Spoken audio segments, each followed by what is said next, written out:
President Trump, meantime, is threatening to hit Russia's economy hard if President Putin does not agree to stop the war. He was asked specifically about the summit during an event at the Kennedy Center in Washington earlier today.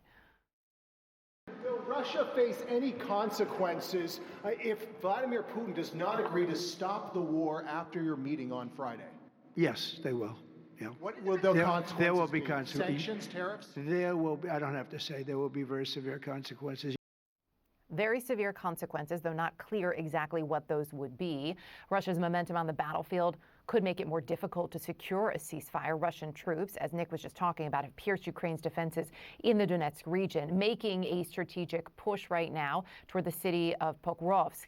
President Zelensky says Russia is preparing an offensive in 3 directions and that Moscow has a 3-to-1 manpower advantage. Sestanovich is a senior fellow for Russian and Eurasian studies at the Council on Foreign Relations and also served as U.S. ambassador at large to the states, which were previously part of the Soviet Union. It's good to have you with us this hour. You know, I just want to pick up on a point that Nick was just mentioning, and the fact is we had this call today, and that was largely an effort, of course, by European leaders, by President Zelensky, to get in Donald Trump's ear, to make very clear what they believe the message should be. The reality is he will be essentially alone, except for translators, with Vladimir Putin. That is a far different dynamic. What do you make of the fact that at this moment, that's what we know about the members or the attendees, I should say, of this meeting? Well, your reporter in Kiev is exactly right. Every day brings a different theme in the way President Trump talks about this meeting. Today, it's severe consequences. One could interpret that as a desire to build leverage toward Putin. You could also interpret it as just a desire to look like a tough guy before the meeting for European and domestic audiences. You know, yesterday's formula about the meeting was the president was going to be in listening mode. The day before that, he was talking actively about land swaps.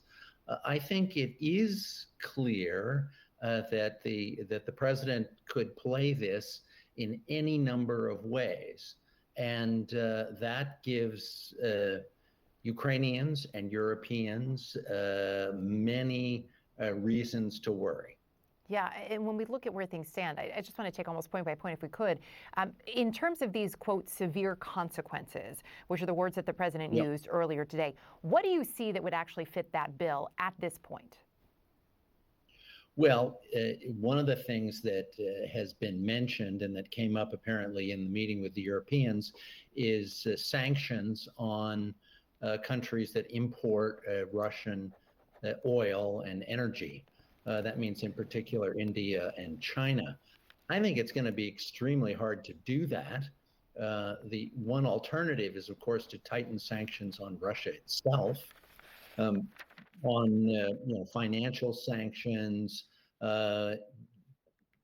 attempts to get at some of these energy transactions through pressure on foreign banks. But then there is, in addition to the sort of economic grab bag of policies, there's just the question of military assistance to Ukraine. And for some reason, the administration has shied away from that, has treated that as something that's over. But if there's a clear enough message from Putin that he's driving forward with his military campaign, I think that's something that the United States is going to have to revisit.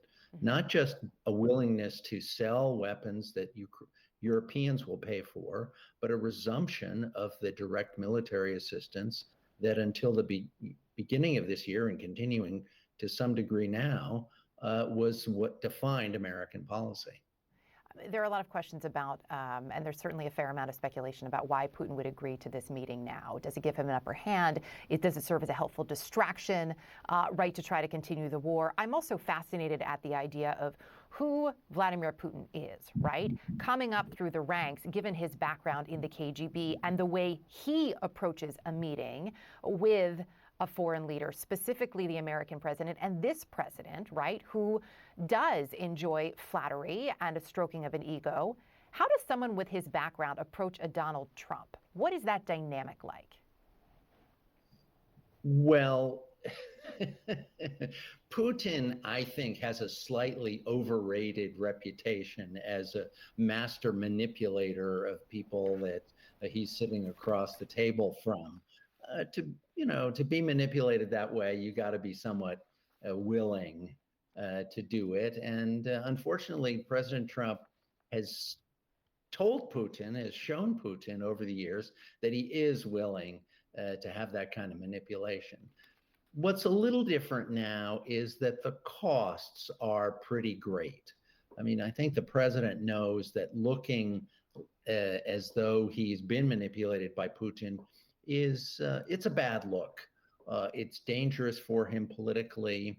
It undermines his ability to work with other governments if he conveys that kind of weakness. We don't really know whether Trump is worried about that perception, but I think the evidence is he's at least a little bit worried about it, and that's something that Putin is going to have to reckon with too.